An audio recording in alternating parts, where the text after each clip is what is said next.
Selamat siang semuanya. Assalamualaikum warahmatullahi wabarakatuh. Sebelumnya, perkenalkan saya Valentina Livia sebagai moderator pada presentasi kali ini. Yang terhormat kepada Bapak Daniel Wicaksono sebagai dosen pengampu kuliah dasar perlindungan tanaman, izinkan kami di sini kelompok 4 untuk menyampaikan hasil diskusi kami mengenai penyakit tumbuhan. Next.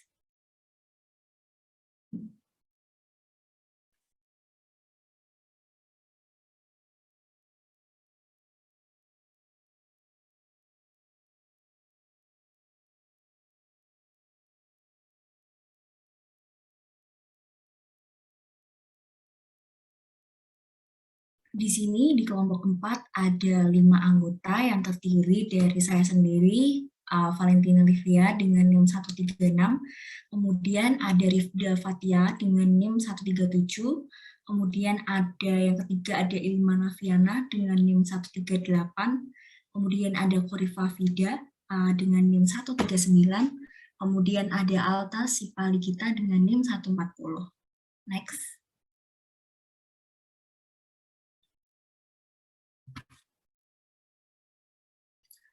Baik, kita mulai dengan pengertian dari penyakit tumbuhan. Nah, dalam penyakit tumbuhan itu merupakan di mana tumbuhan itu mengalami penyimpangan-penyimpangan.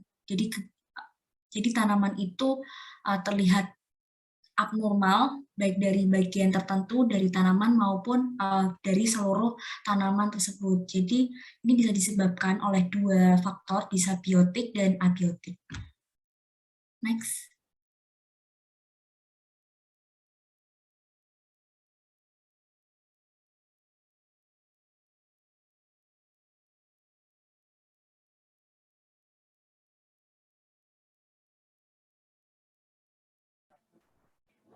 Yang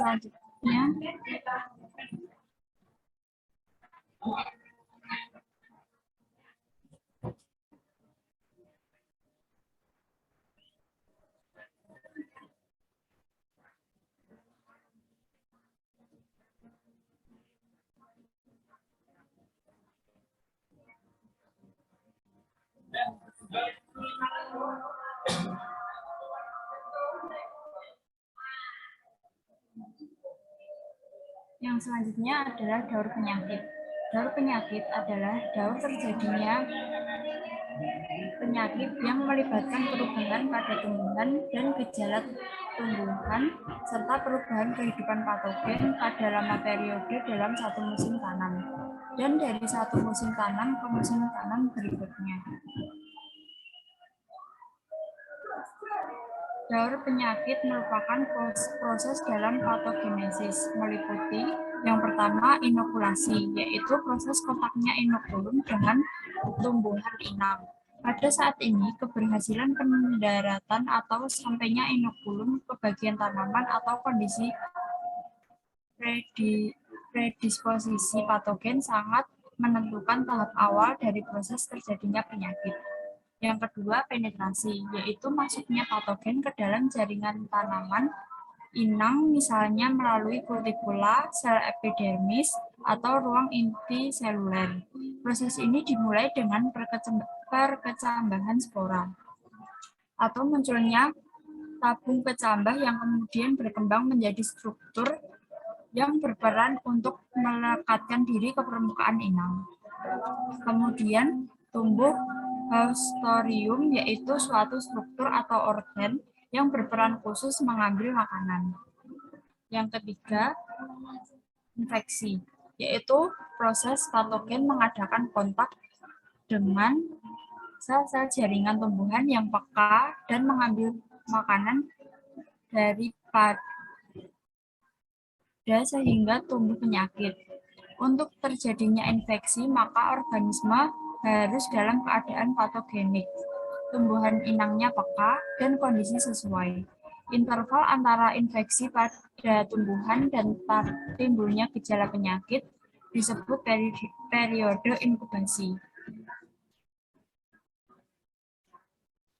Yang keempat, yaitu invasi atau fase penyerangan, di mana untuk fungi akan tumbuh miselium di dalam sel-sel di lapisan atau jaringan kutikula, epidermis, atau jaringan lainnya. Dapat juga menyelimuti permukaan sel-sel atau jaringan. Pada saat ini, miselium dapat menyebar atau tumbuh berkembang secara intraseluler atau interseluler. Yang kelima, pertumbuhan dan reproduksi. Patogen tumbuh menghasilkan struktur tubuh yang biasa digunakan untuk kelangsungan hidup jenis ini di luar sistem patogenesis atau untuk keperluan tumbuh dan hidup di sistem patogenesis yang baru atau pada inang yang baru dan dikenal sebagai inokulum yang yaitu seperti spora, miselium, conidium, sclerotium, chlamydospora. Yang terakhir, diseminasi atau pemencaran.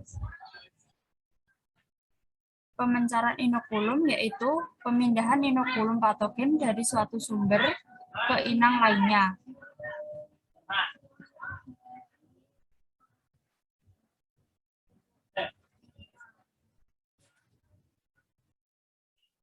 Perkenalkan, nama saya Ilma Nafiana Pancarini dengan NIM 134. Saya akan memaparkan tentang klasifikasi penyakit tanaman.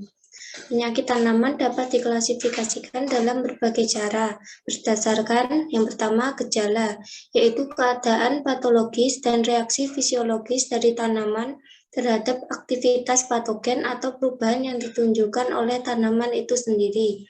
Gejala dapat dibedakan menjadi 3, yaitu nekrotis, yaitu keadaan yang menunjukkan adanya kematian jaringan akibat aktivitas fisiologis dari patogen.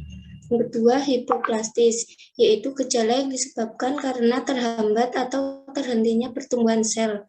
Yang ketiga, hiperplastis, yaitu gejala yang disebabkan karena adanya pertumbuhan sel yang lebih dari biasanya. Next.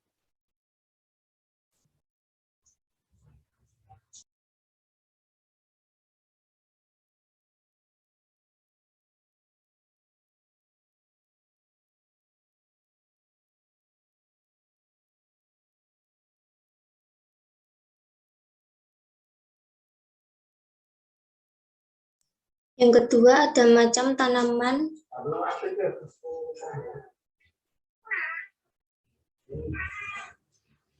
Yang kedua, ada macam tanaman yang diserang seperti penyakit cerealia atau cereal disease, penyakit jagung atau corn disease, dan sebagainya.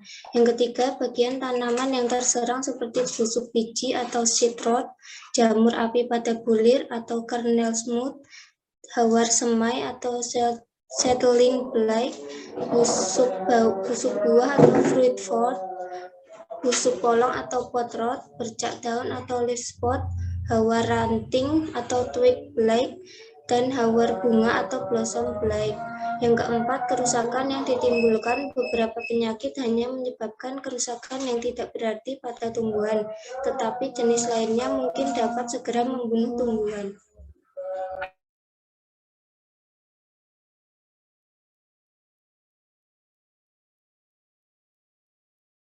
Yang kelima, cara timbulnya penyakit yang terbagi menjadi 3 golongan, yaitu yang pertama penyakit endemi, ialah apabila serangan penyakit tersebut meluas atau menurun dengan tingkat serangan tinggi atau rendah dan berjalan dari tahun ke tahun.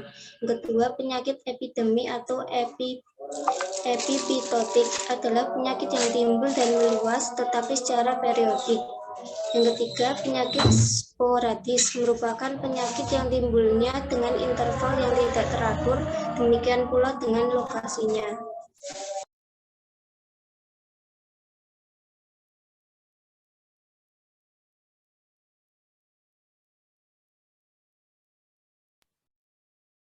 Sebelumnya, perkenalkan saya Alta Simbaligita dengan NIM 140. Di sini saya akan menjelaskan tentang penyakit pada tanaman.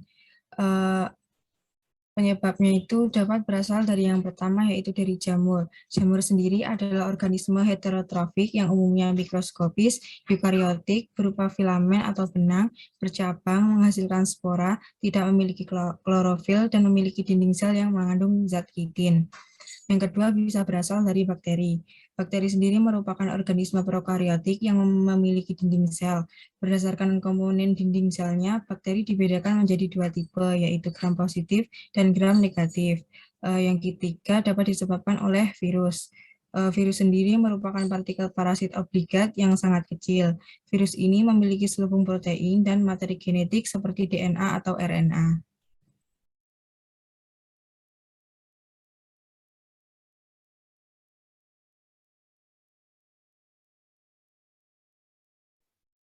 Sebelumnya, perkenalkan nama saya Khorifa Fida Nabila dengan NIM 139. Jadi selanjutnya saya akan membahas tentang segitiga penyakit. Nah, segitiga penyakit ini merupakan ada tiga faktor utama, yaitu tumbuhan inang, patogen, dan lingkungan. Nah, ini tuh mempengaruhi langsung terhadap perkembangan tumbuhan maupun patogen sendiri, sehingga terjadinya penyakit yang selanjutnya akan menjadi segitiga penyakit. Nah, dari konsep segitiga penyakit ini,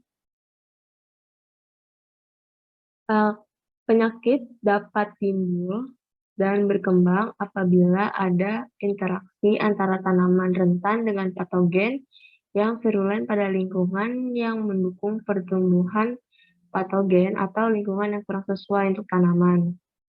Nah, kerentanan tanaman dan virulensi patogen tidak berubah pada tanaman yang sama selama beberapa hari hingga beberapa minggu. Akan tetapi, keadaan lingkungan dapat berubah secara tiba-tiba dalam tingkatan yang bervariasi. Nah, oleh karena itu, lingkungan ini dapat menyebabkan terjadinya perubahan perkembangan penyakit menjadi lebih cepat atau lebih lambat. Nah, ketiga, jadi segitiga penyakit itu yang pertama adalah tanaman inang. Nah, pengaruh tanaman inang ini tergantung dari jenis tanaman inang tersebut, kerentanan tanamannya, bentuk dan tingkat pertumbuhannya, struktur dan kerapatan populasi, kesehatan tanaman, dan ketahanan inang. Tanaman inang dapat dibedakan menjadi beberapa jenis, yaitu tanaman inang rentan, resisten, toleran, sekunder, primer, alternatif, dan perantara.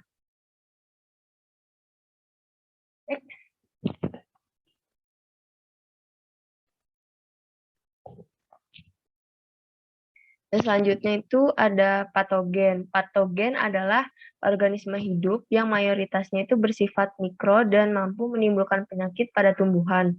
Mikroorganisme tersebut antara lain fungi, bakteri, virus, nematoda, mikoplasma, sitoplasma, dan rickettsia. Faktor patogen yang mempengaruhi perkembangan epidemi yaitu tingkat virulensi, jumlah inokulum dekat inang, jenis reproduksi patogen, ekologi patogen, dan cara penyebaran patogen. Next.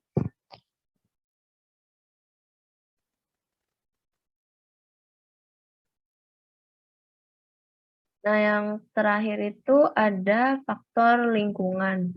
Faktor lingkungan dapat berpengaruh terhadap timbulnya suatu penyakit, dapat berupa suhu udara, intensitas dan lama curah hujan, dan lama embun, suhu tanah, kandungan air tanah, kesuburan tanah, kandungan bahan organik, angin, api, dan pencemaran air.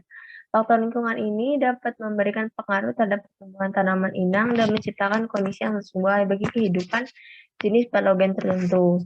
Nah, faktor lingkungan ini dapat mempengaruhi perkembangan dari patogen tersebut, yaitu dari kelembapan, suhu, pengaruh praktik budaya dan tindakan pengendalian manusia, dan pemilihan ukuran dan persiapan.